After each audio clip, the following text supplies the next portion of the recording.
What's up, Zedge Nation? Here back again. Of course, Mr. DJ Zedge. Been watching the Brit Awards 2012 tonight. What can I say? Adele's beautiful performance that she gave also last year. We also know that she had some trouble with her cords, and she had this illness, and her cords weren't functioning properly, so she had to cancel some of her dates.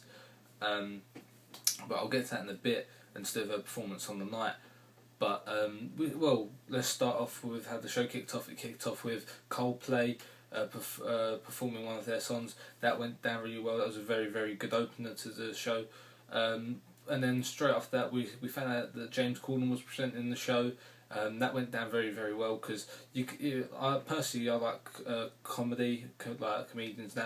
For me, that was a really good touch on the night, because it gave a sense of humour as well as a good night for the people that were there. We also saw performances from Adele, like I just said, Rizzle Kicks and Ollie Murs and Florence and the Machine. All of them done very good.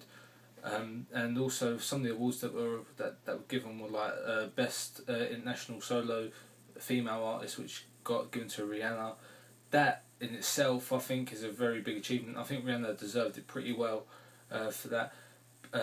So yeah, and also personally, there was the award of I think it was Best British Boy Band or something like that, or group. It was, I'm not too sure. No, Best British Band I think it was, and I wanted Chasing Status to win personally, but it turns out Coldplay won, and Coldplay I think is really good, so I think that's a good achievement for Coldplay, and I really like that outset that they won, even though I would have preferred Chasing Status, but although they won, I still think it's a very good achievement. We also saw Bruno Mars won on the night, and a couple of others, and I must say Bruno Mars, just for his stature and height, he's a really, really small guy.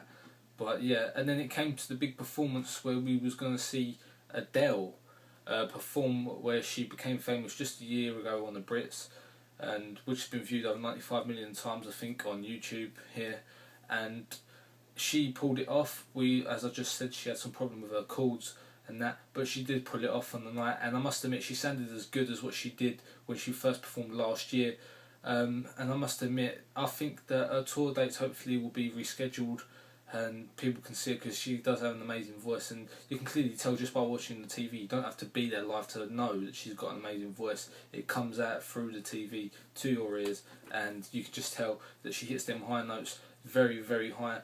But yeah, also on the nights we saw tributes to Whitney Houston and Amy Winehouse, which are very good tributes, and that's about it really. So yeah, the whole of the Brit Awards hasn't finished yet, but if there's any more news or whatever, I'll probably do another video and feedback on it. But until then guys, peace.